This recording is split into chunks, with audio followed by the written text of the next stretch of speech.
I've got an easy question for you. What were photographers using to shoot sports, action, wildlife, travel, and do photojournalism in the 1970s and 80s? Well, Nikon was the top choice of professionals. Since 1959, Nikon has sold more than 120 million F-mount lenses. And because of that, it doesn't matter what type of photography you're interested in, Nikon made a lens for you.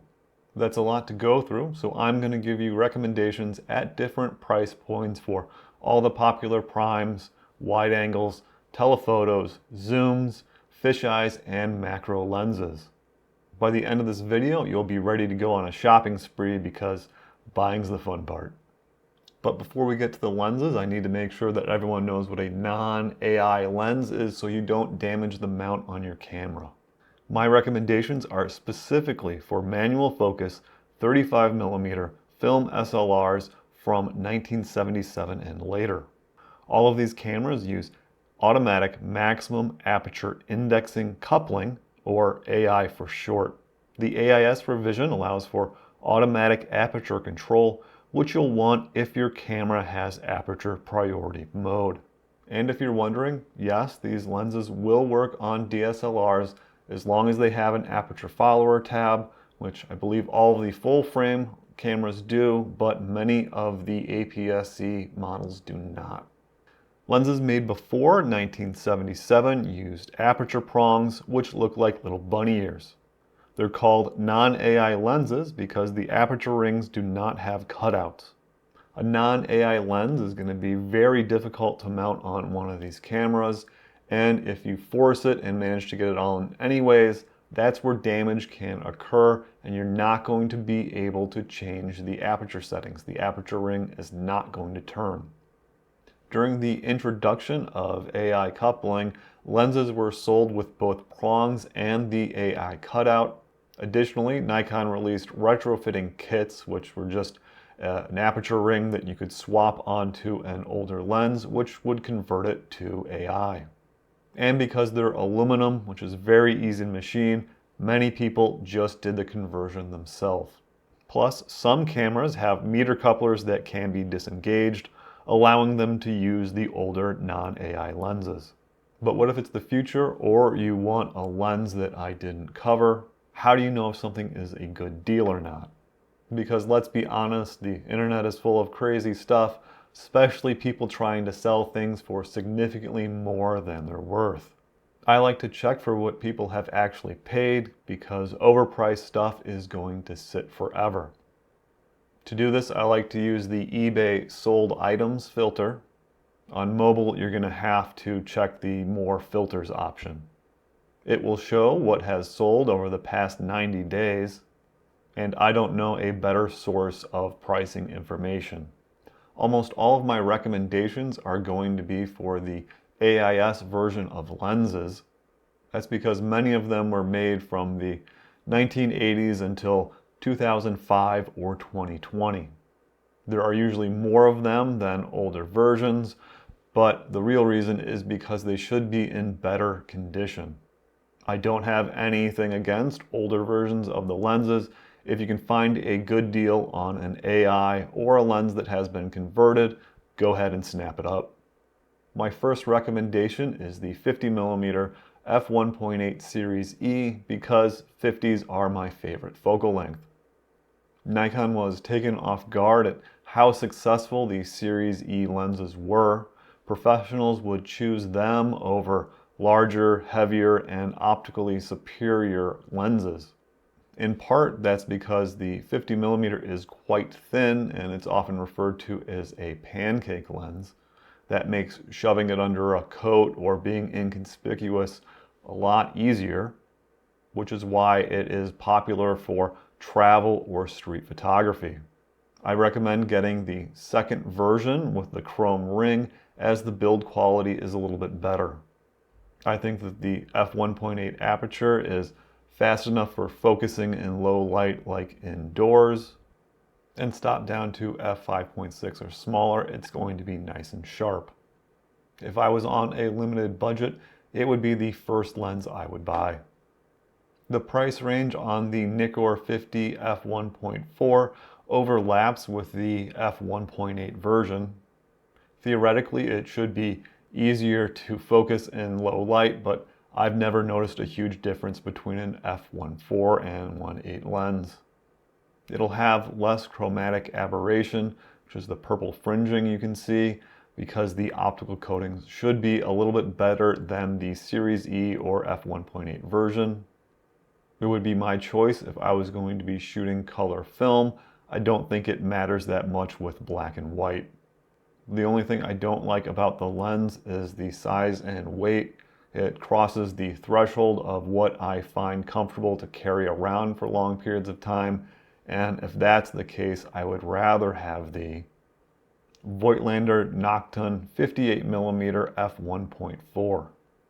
It's one of the best lenses that I've ever used. I would take it over the ridiculously priced Nikkor 85 f1.2, and it's easily better than the 50-1.2 or 55-1.2. Those do not have very good image quality. In addition to having an excellent build quality and a buttery smooth focus ring, depending on the version, it'll have CPU contacts, prongs, and the AI cutout, meaning you can use the lens on any f-mount body. Considering that 28mm is probably the second most popular focal length, my first recommendation for it would be the 28 f2.8 Series E. It's going to be great for landscapes, travel, street, and events. But don't overpay. Some of the prices out there are getting a little crazy on this lens.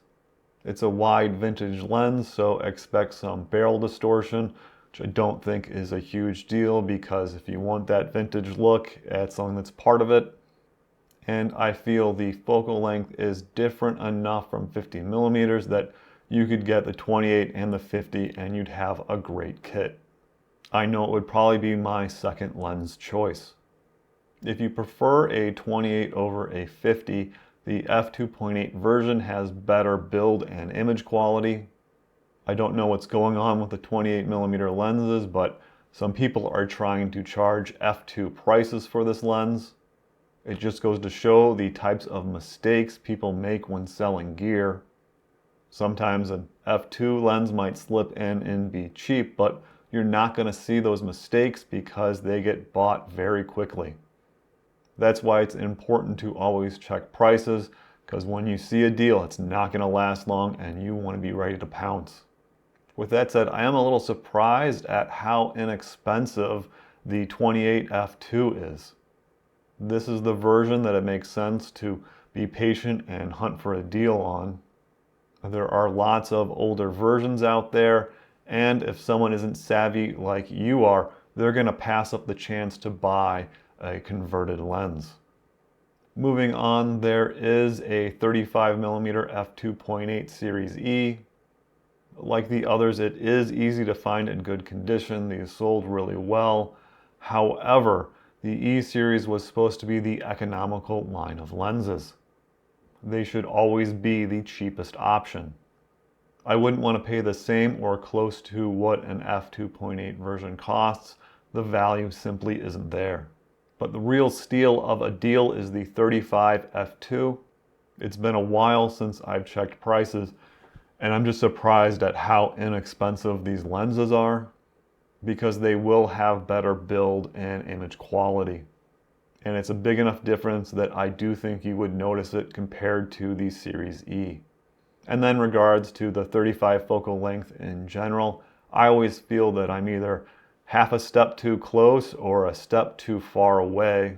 I'd just rather have a 28 or 50, and I feel that those two pair together better than a 35 in one of those.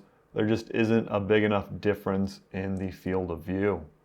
So keep in mind what the rest of your kit is going to look like if you want one of these.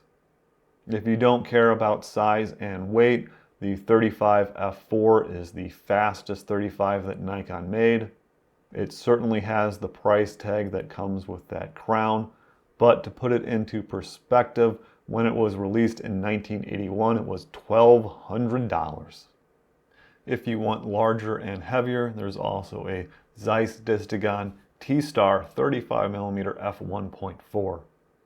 I'm going to start the wider lenses off with the 24mm f2.8. Then there's not as many choices for wide-angle lenses because they were more expensive to manufacture, so fewer versions were put out. What's interesting about this lens in particular is that I think that the optical formula that had 9 elements in 9 groups was also used with the newer AF and D series versions.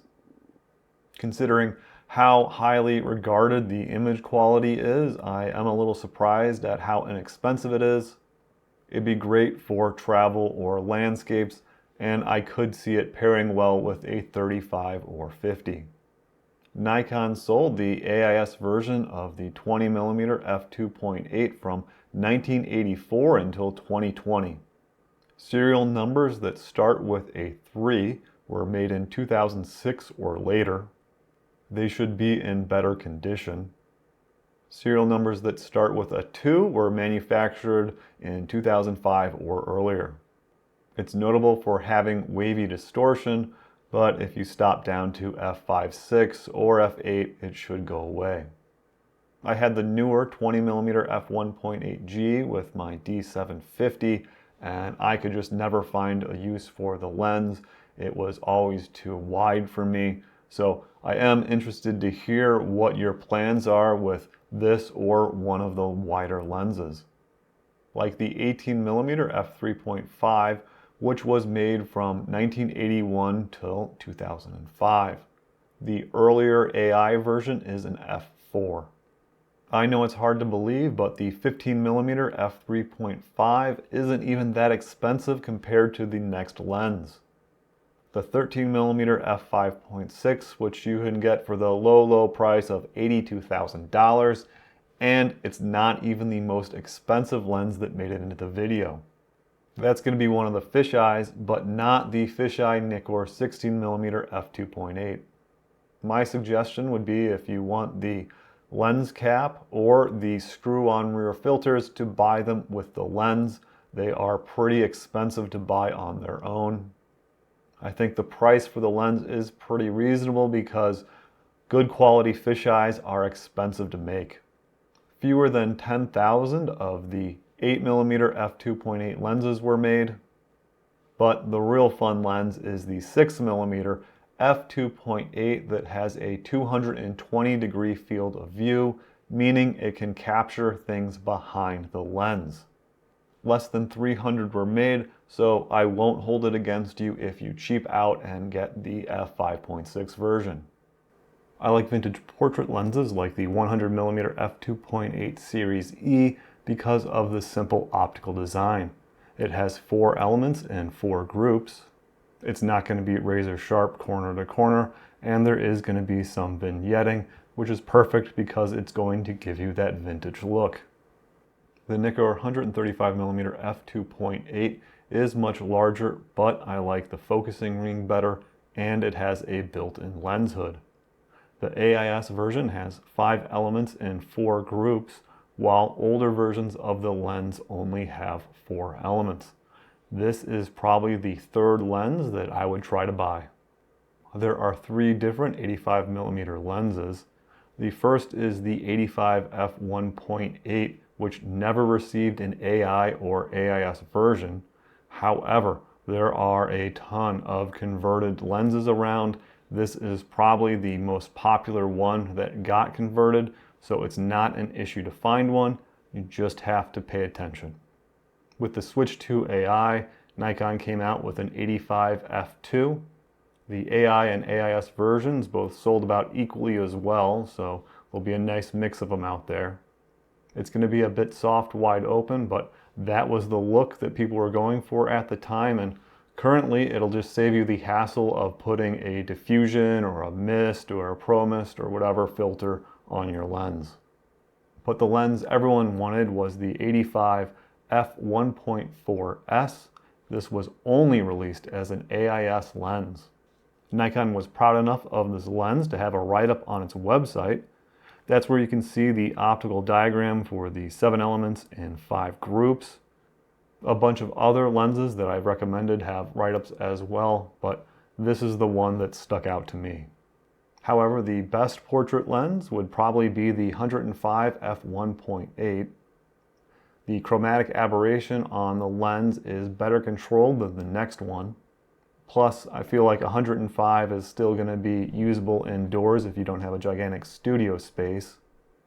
With longer telephoto lenses, I feel like you're going to either have to be down the hall or in another room to get anything beyond someone's head in the frame.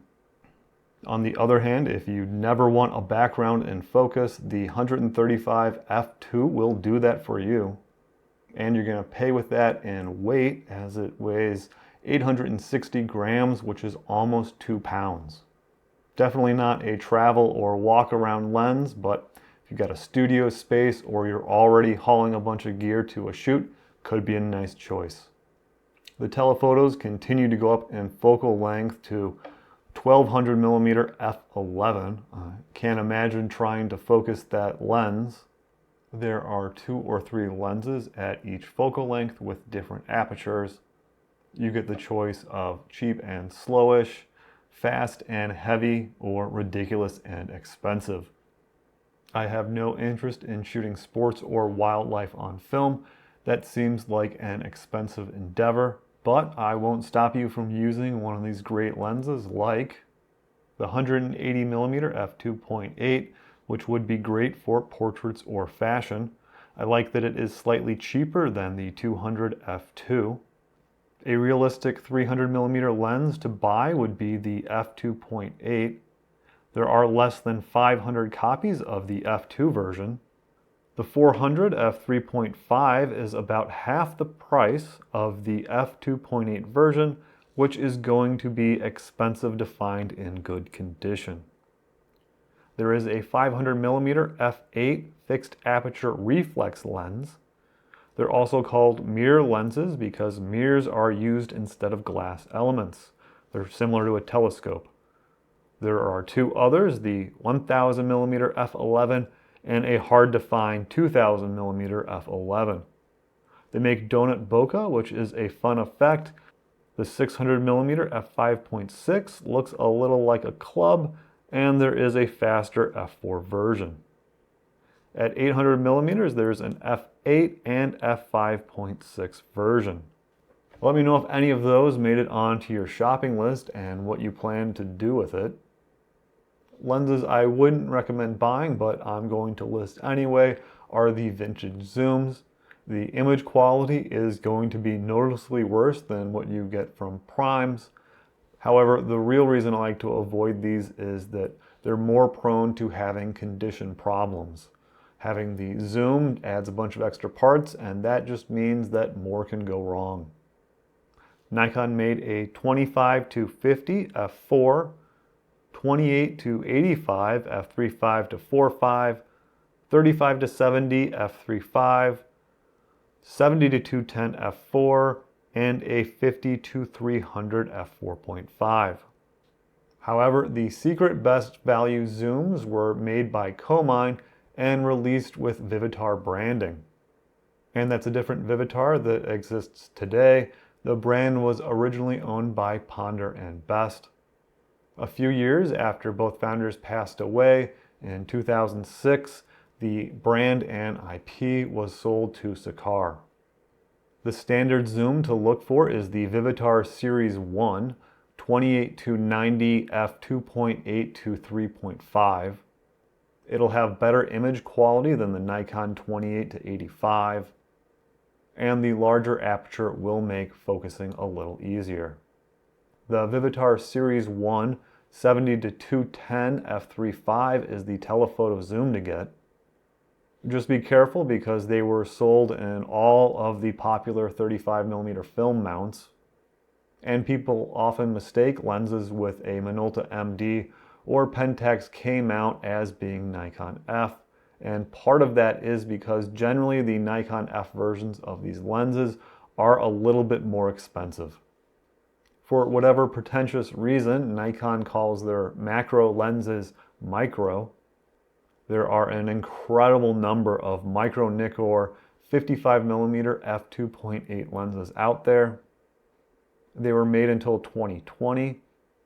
You'll need a 27.5mm extension tube in order to get to 1:1 magnification.